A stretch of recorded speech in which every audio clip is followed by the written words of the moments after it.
चरण को बलिहारिया बोल भाग्य ग्यारी लाल की जय।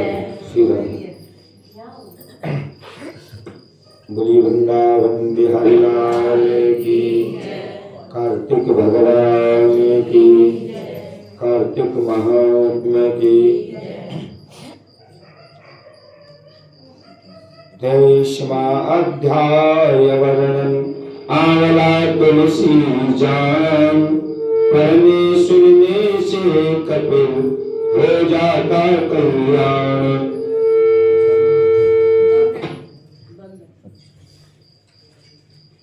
श्री नारद जी ने कहा कि हे राजन, इस कारण से उद्यापन में तुलसी की जड़ में भगवान विष्णु की पूजा की जाती है।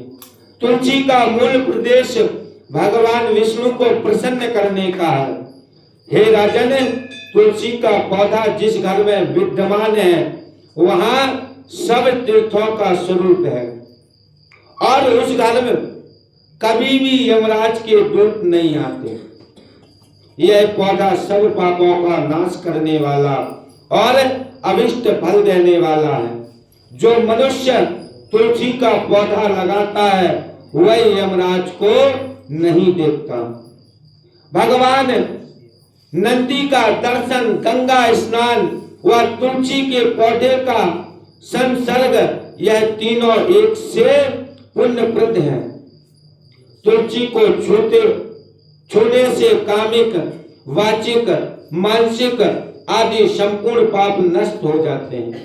जो प्राणी तुलसी के दल से भगवान का पूजन करते हैं वह पुनः गर्भ में नहीं आते और निसंदेह जीवन मुक्त हो जाते हैं। तुलसी के दल में पुष्कर आदि समस्त तीर्थ, गंगा आदि नदियां और विष्णु के प्रभृति सब देवता निवास करते हैं। तुलसी के पौधे के पास जो अपना प्राण विसर्जन करता है वह चाहे कितना बड़ा पापी क्यों ना हो, उसे यमराज नहीं देख सकता। हे राजन, जो लोग तुलसी के काष्ठ का चंदन लगाते हैं वह सहज ही मोक्ष प्राप्त करते हैं। उनके द्वारा किए गए पाप उनके शरीर को स्पर्श नहीं कर पाते। हे राजन, जहाँ तुलसी के वन की छाया हो वहां पर पितरों का श्राद्ध करना चाहिए। वहां पर पितरों के निमित्त दिया हुआ दान हमेशा के लिए अक्षत होता है। आंवले के वृक्ष की छाया में जो प्राणी पिंड दान करते हैं उनके पितर यदि नरक की यातना भोग रहे हो तो भी वो मुक्त हो जाते हैं।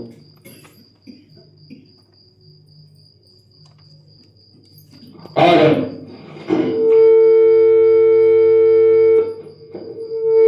सिर,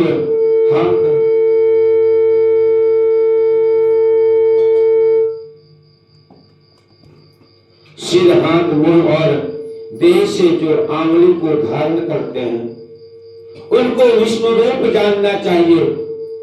आंवले के फल और तुलसी के दलों को पानी में मिलाकर जो प्राणी स्नान करते हैं उन्हें गंगा स्नान का फल मिलता है।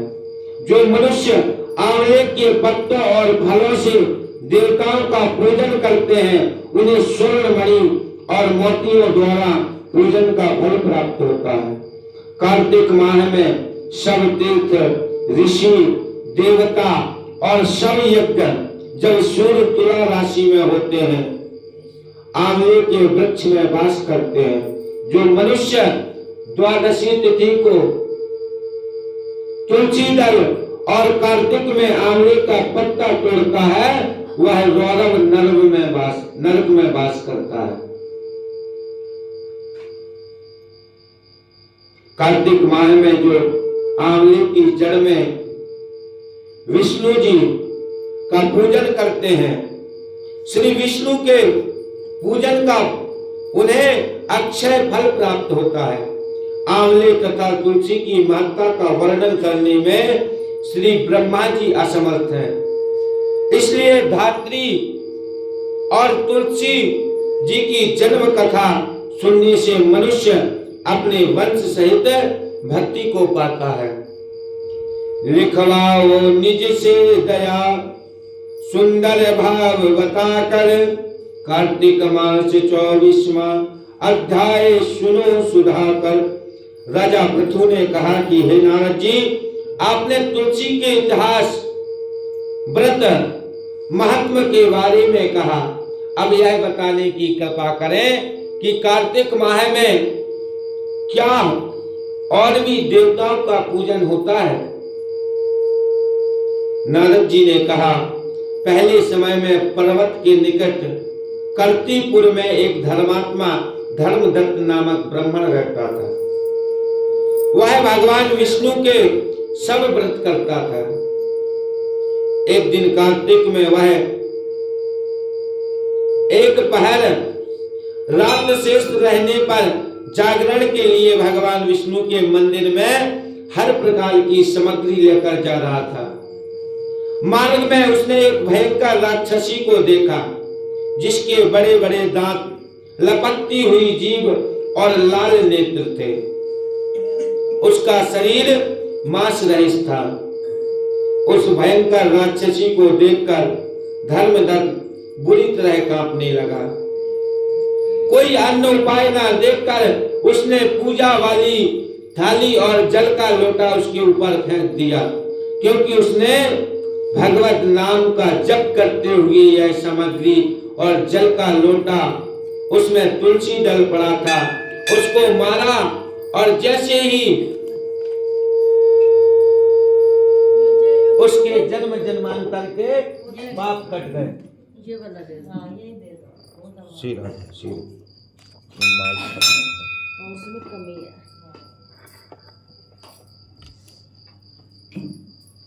सीधा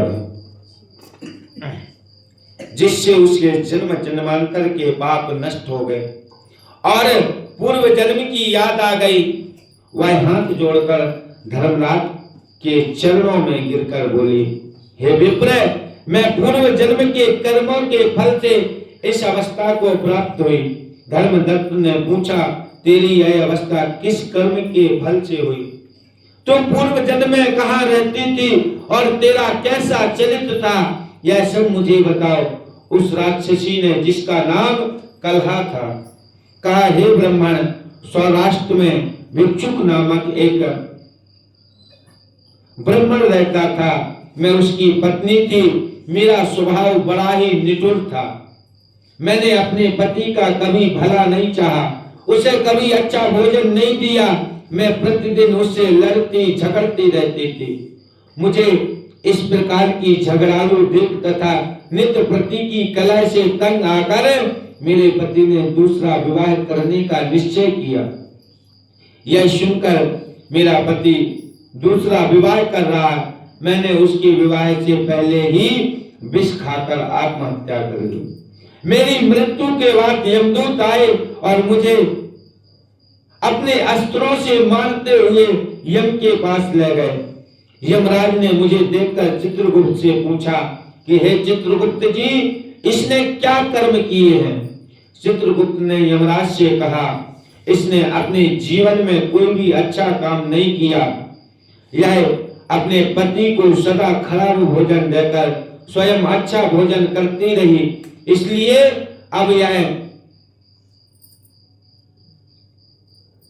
अब इसे सुअरी का जन्म दिया जाए। यह अकेली ही पकाने के बर्तन में भोजन करती थी, इसलिए यह अपने बच्चों को खाने वाली बिल्ली होगी। इसने अपने पति पर क्रोध करके आत्महत्या की है, इसलिए यह प्रेत योनि में जाएगी। अब आप इसको अपने दूतों द्वारा मरु स्थान में भेज दीजिए। वहां पर यह बहुत दिनों तक प्रेत योनि में रहकर फिर अपनी 3 योनियों को भोगे।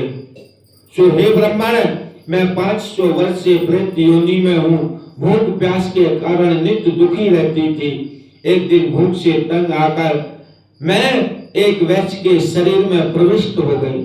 उसके शरीर द्वारा मैं कृष्णा और वेणी के संगम पर इस देश में आ पहुंची।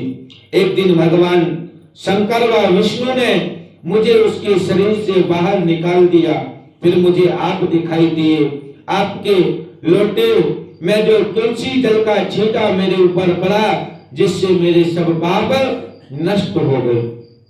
हे दुर्योत्तम, अब आप मुझे यह बताइए कि आगे होने वाली 3 योनियों में से इस प्रेत शरीर से किस तरह मेरी मुक्ति होगी। धर्मदत्त कलह की बात सुनकर उसके पिछले कर्मों और वर्तमान अवस्था को देखकर बड़ा दुखी हुआ। उसका दुख देखकर उसका चित्त पिघल गया और उसने दुखित भाव से कहा, बोलिए कार्तिक भगवान की, कार्तिक महात्मा की, सद्गुरुदेव भगवान की, वृंदावन विहारी लाल की, अनंत बलवंत हनुमंत लाल की, सब भक्तन की, अपने अपने माता पिता की,